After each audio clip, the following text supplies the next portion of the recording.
Liverpool 1, Real Madrid 0. This is the best.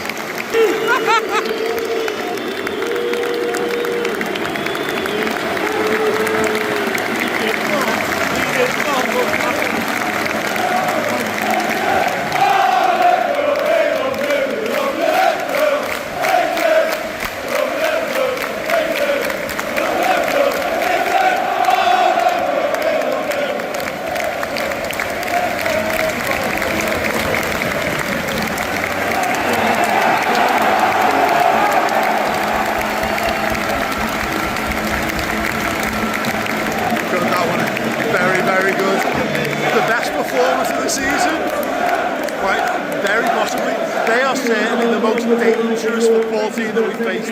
Arguably the best. It's them or Arsenal, and they are much more dangerous than Arsenal as an attacking force. And they handled them. Yeah, one or two little shots across the bow as Mbappe had a shot late in the second half. But on the balance of things, if you're going to say, well, Mbappe had a little chance, Thibaut Courtois, man of the match again. Only this time we actually managed to score and win, which is genuinely glorious. We battered them tonight, and the best thing about it is Real Madrid are just a massive bunch of crybabies, genuine little crybabies. They do my head in, you know, rolling around on the floor. Vinicius Jr. I mean, totally and utterly owned and destroyed by Conor Bradley. Like, hilarious. Not just like tackled. He wasn't just tackling him. He was dribbling past them. He was getting the ball under pressure and just strengthening his way past them, dribbling past them, coming out with the ball, unfazed. And in a game where so much focus was going to be on a number 12, you heard the boos just then, you were for Trent. It's a side story, and I'm glad it's only a side story. Because I'd much rather talk about the brilliance of Conor Bradley. What a stupendous performance from him tonight. What a footballer we've got. It just seems to bring the best out of him playing Real Madrid. It really, really does. He was excellent tonight. And he wasn't the only one. They all were. They were all excellent in a variety of different ways. We wanted a week ago, when we sacrificed the Crystal Palace game, when we sacrificed the League Cup, Arsenal put a lot of pressure on himself, and he put a lot of pressure on his players, and said, right, you know what, I'll let you have this one, but I need a response from you. My God, he's had a response, a huge response, back up and running in the Premier League, and that is what, you know, if not the toughest, certainly the joint toughest game that we're playing in the Champions League in the league phase. They're a good team, they're a very good team. Mbappe barely had a sniff. Vinicius Jr. totally and utterly dominated. Jude Bellingham, honestly, there's an alternate universe where Liverpool own Jude Bellingham, right? Instead of buying Jude Bellingham, we bought Dominic Szoboszlai, Alexis Mac Allister and Ryan Gravenberch. That midfield, I mean, Maych, to get the goal as well. What a redemption arc of a week for Alexis Mac Allister as well. He played a week ago. He was here in this ground a week ago in the League Cup, put on the best shift he'd had of the season. It was hard to recognise it because obviously we weren't great that night, and it was tough, and we didn't have the quality on the pitch. But if he's knackered or he needed playing into form or fitness, but we've done that right now. Alexis Mac Allister looks back to our Alexis, the one that's been one of the best midfielders on the planet now for years.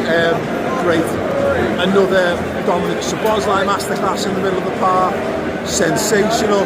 Hugo Ekitike, constant thorn in his side, stretching it, trying to get him beyond, being aggressive, getting into Dean Hyson and Militao as well. Florian Wirtz, oh, he's a really good footballer, isn't he? He's really, really good at football. I'm glad that was one of the slightly questionable decisions from the starting 11. He's playing wide. He was great. He was absolutely tremendous, because it turns out when you're a brilliant footballer, you can basically play anywhere and be brilliant at football. So it was great to see him again, terrorising Madrid, linking with Ekitike, linking with Mac Allister, just playing football with the lads around. It sounds so simple, but sometimes you just want good footballers to play good football together, and that's what we did tonight. He really, really dug in. Robertson again, just brilliant, absolutely brilliant. Van Dijk and Konate, fabulous partnership at the back. Even Konate went on like two basically under pressure, what you're going to do, you're going to, you know, maybe let your head go, and his head hasn't quite been in it this season at times. You know, I don't think it's been his best season for us. There are moments there where if he was having a really bad time, he'd been a bit shaky, he could have played a bad pass or got caught on the ball. Just strode past people into midfield instead. It's just great. I said it the other week, but you know, Ibu's had a good game when, based on how many times the crowd go, Ibu! And once again, we did it lots tonight. Wonderful. Everything I was looking for in this game was there, it was present. We were aggressive, we were fast, we were creative, we got in the faces, we stopped them playing. Madrid are a good team, and you can see when they finally manage to get on the ball in our half and they're playing it round, you can see that they're dangerous, but we scared the shit out of them trying to build from the back. They couldn't. The amount of times they just webbed it into touch or totally misplaced it or gave it back to us, you know, being forced into silly errors, rudimentary errors. You know, it's a very, very good team, and we made Real Madrid look very, very average tonight, and not because they are average, but because we were brilliant. It feels like we've got Liverpool back now. Look, Man City at the weekend, it's a different kettle of fish. You can play at your best and lose that because they've got really good players themselves, but if we put the level of work rate and commitment and desire into the game that we put into the last two games, the Villa game and this game, and even, to be honest, the first 45 against Palace, we're going to make a damn good game of it. That's for the weekend though. I want to enjoy this, and I hope you do too, because this is just beautiful. Being in Anfield, playing a top European side, and booing and hissing and jeering and singing at the top of our lungs and making it audible. And again, ultimately, Trent Alexander-Arnold came back. I thought it was a wonderful touch for him to, you know, to go and lay his tribute to Diogo Jota, one of his very good mates. He has got connections here. This is his city, but because of that, that's why it's so raw for so. I think for so many young fans as well.